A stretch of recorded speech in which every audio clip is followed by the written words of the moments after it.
एक बार फिर से हम लोग investment multiplier and its mechanism पर चर्चा करेंगे। As you know that investment multiplier concept is given by J.M. Keynes, which means multiplier explain the relationship between increase in investment resultant in increase in national income। मतलब ये है कि अगर investment में increase होता है तो उसके परिणाम स्वरूप नेशनल इनकम में भी इंक्रीज होता है, कंजम्पशन में भी इंक्रीज होगा और रिजल्ट ये होगा कि नेशनल इनकम में भी इंक्रीज होगा। के denoted by multiplier, the relation between के and income multiplier is change in y upon a delta y upon delta I. This is also called ratio between change in income and change in investment। Income में और investment में change का जो relation है वो investment multiplier कहलाता है। Here you can see change in y equal to change in C plus change in I। How it is arrived? As you studied earlier, y equal to C plus I in two sector economy. Here we are studying the change. That's why delta y is equal to delta C plus delta I. अब how it is arrived delta I equal to change in y minus change in C. You can calculate it. Then k equal to, here you can see k equal to change in y upon change in I. तो here k equal to change in y upon change in y minus c। ये कहाँ से आया? This is here in place of change in I we put the change in y minus change in c। क्यों? क्योंकि change in I equal to change in y minus c यहाँ दिया गया है। Then numerator and denominator both में change in y का multiply किया गया, उसके कारण आप देख सकते हैं क्या दिया गया है, change in y upon change in y ऊपर के इक्वेशन से, then change in y minus change in c upon change in y से y क्रॉस होकर के वैल्यू 1 आएगी। चेंज फिर ये वाला जो वैल्यू है इसको देखेंगे, change in y minus change in c divide by change in y, तो y से y क्रॉस हो जाएगा, वैल्यू 1 आएगी। और minus here minus c upon change in y, that is called MPC। तो formula arrive 1 upon 1 minus MPC।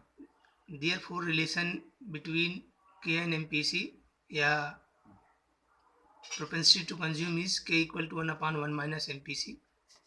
As you know, MPC plus MPS equal to 1 value। So when we minus from 1 MPC या 1 में से जब MPC minus करते हैं equal to MPS, तो MPS और multiplier का रिलेशन क्या होगा, k equal to 1 upon MPS, और MPC का रिलेशन k equal to 1 upon 1 minus MPC। So the relation between k and MPC is k equal to 1 upon 1 minus MPC, and relation between k and MPS equal to k equal to 1 upon MPS। How it is arrived? K equal to 1 upon 1 minus MPC, suppose MPC is 0, then k equal to 1 upon 1 minus 0 equal to 1 upon MPS as MPC is 0। चूँकि MPC plus MPS equal to 1 value होता है, if MPC 0 then K equal to 1 upon MPS। इसका practical question देखें जो exam में पूछे जाते हैं। Relation between MPC and multiplier is higher the MPC higher the value of multiplier. कैसे इसको समझें ज़रा। K equal to 1 upon 1 minus MPC, अगर MPC की वैल्यू 0 रख दी जाए तो k equal to 1 upon 1 minus 0 equal to 1 upon 1, k equal to 1। means the minimum value of k will be 1 when MPC is 0. तो k is directly associated with MPC. Lower the MPC, lower the multiplier. Higher the MPC, higher the multiplier. इसको और आगे हम समझते हैं दूसरे example से। यहाँ पे देखें, हमने MPC की वैल्यू 0.8 कर दिया है। पहले 0 थी तो उसकी k की वैल्यू कितना आया था, 1 आया था। तो k equal to 1/1 minus MPC equal to 1/1 minus 0.8 equal to 1/02।